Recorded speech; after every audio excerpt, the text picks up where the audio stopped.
A 13-year-old Pennsylvania boy had been charged with murder as an adult after allegedly shooting and unaliving a 12-year-old friend just before a planned sleepover in early April.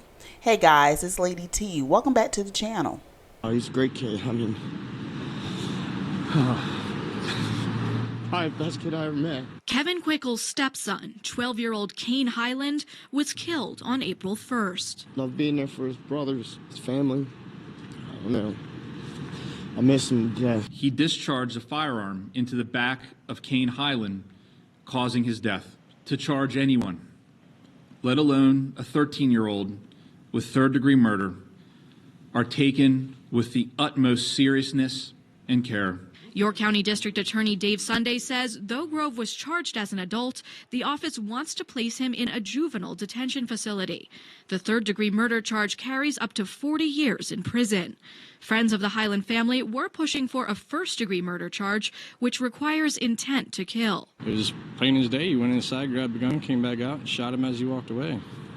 Simple as that. Got third-degree murder charges thrown at him and licked his lips like nothing. His dad sat there, no sympathy on the kid or his father's face. To me, that's not something that should happen. Nolan Donald Grove stands accused of numerous crimes, including murder in the third degree, involuntary manslaughter, carrying a firearm without a license, possession of a firearm by a minor, and reckless endangering of another person. Pennsylvania is one of the states in the U.S. that still holds a third-degree murder statute on the books. The maximum sentence for the third-degree murder is 40 years in state prison. According to the York County District Attorney Dave Sunday, Grove was charged in a grand jury presentment based on testimony of numerous witnesses and evidence that included video footage of the surrounding events. The defendant surrendered to law enforcement and was arraigned on Friday morning, the DA said. Grove is alleged to have shot his friend in the back, causing his death. The incident occurred near Grove's home on April the 1st. The victim, Kain Heiland, was pronounced dead at 9:48 p.m. that day. According to the criminal complaint, the Pennsylvania State Police received a call about a boy lying on a pathway between two homes on the 1st Avenue and Red Lion. The body was Kain Heiland.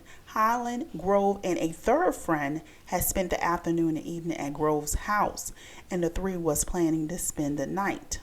A witness told law enforcement that at some point early in the day, Grove had retrieved the gun used in the shooting from his home. The witness told police that Grove was playing with the gun several times that day, loading it, unloading it, and activating the laser sight. In a surveillance video cited by the police, Grove can be seen pointing the gun at Heiland with the laser dot visibly on the victim's torso. At around 7:15 p.m., the three boys allegedly talked to two girls because one of the boys believed the girls had a scooter that belongs to the unnamed friend. The witness told the police that Grove told the girls that he wasn't afraid to shoot somebody and would do so if he could. In the complaint, police cite another witness who allegedly provided a screenshot of the image from a FaceTime call where Grove can be seen again pointing the gun at Heiland with a laser sight visible on the other boy's body. At around 8:22 p.m., the three boys was walking through a neighbor's yard when Grove allegedly said something about Heiland's mother, a witness told police. Heiland told Grove to be quiet. The third friend and the other witness who remained on FaceTime up to and including during the shooting said that Grove's reply was something like, "You know what happens," or "You know what will happen." Then the younger boy was shot in the back and killed.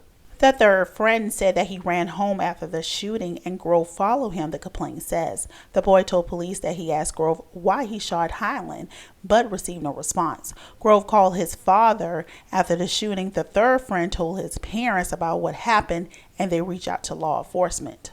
During an interview with police, the third friend said that Grove had been repeatedly bothering Heiland with "your mama" or "your mama" jokes throughout the day, and Heiland had repeatedly told Grove to be quiet or shut up.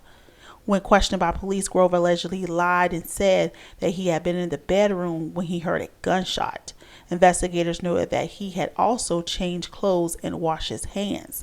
The deceased boy's family recently protested outside of York County Judicial Center, demanding charges over the shooting that happened over a month ago. He was 12. He was the funniest boy. He liked to make everybody laugh and smile. And he always made funny noises, and we always told him not to, but now we wish we heard those funny noises, and we all know he's with us. This is for my grandson, Kain. He was shot and killed 1 month ago on April 1st. And he was 12 years old. He was against bullies, and this was a big bully that took him out. And I don't care if I'm out here or 5 million people are out here. It just needs brought to everybody's attention that there needs charges. This was a murder. Heiland's stepfather, Ken Quickle, was also upset with the charges filed against the 13-year-old. He got third-degree murder charges thrown at him and licked his lips like nothing. Quickle said that after Grove's arraignment, his dad sat there, no sympathy on the kid or the father's face. To me, that's not something that should have happened. Did you know that roughly a third of U.S. homes with children have guns? According to healthychildren.org, in fact, an estimated 4.6 kids live with unlocked loaded guns. I mean, that's a scary statistic when you think about it. The fact that even a young toddler are capable of finding an unlocked gun in the home, and they can have the strength, they're strong enough to pull that trigger. In this story, this boy was the spawn of Satan, and he was trigger happy. And I certainly wouldn't refer to him, this little demon, as a friend. It was obvious that this boy was a bully and didn't really like the other boy he killed.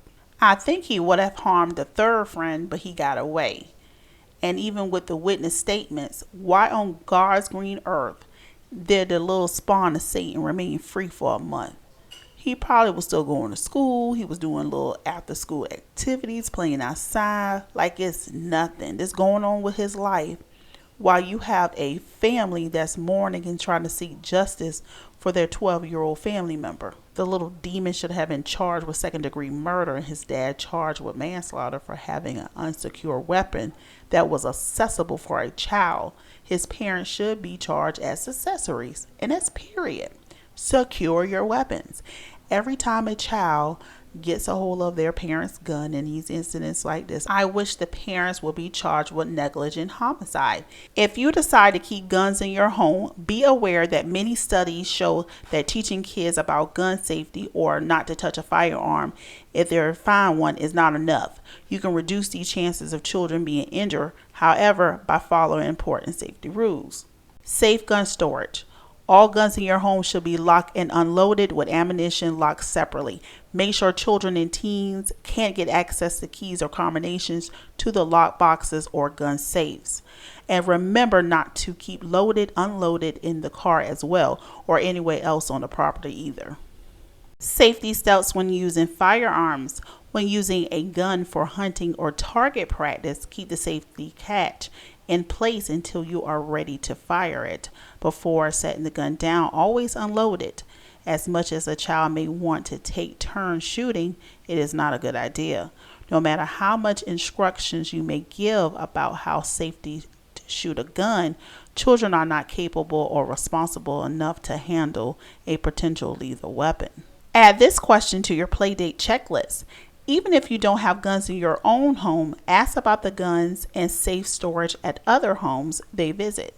Just as you ask about pets, allergies, supervision, and other safety issues before your child visits other homes, add one more important question. Is there unlocked guns in your home? If there is, reconsider your child to do playdates there and talk to them about keeping the guns unloaded and locked.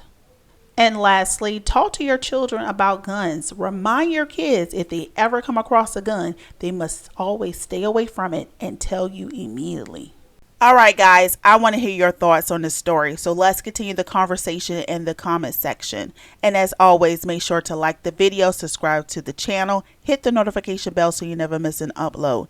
And thanks for watching.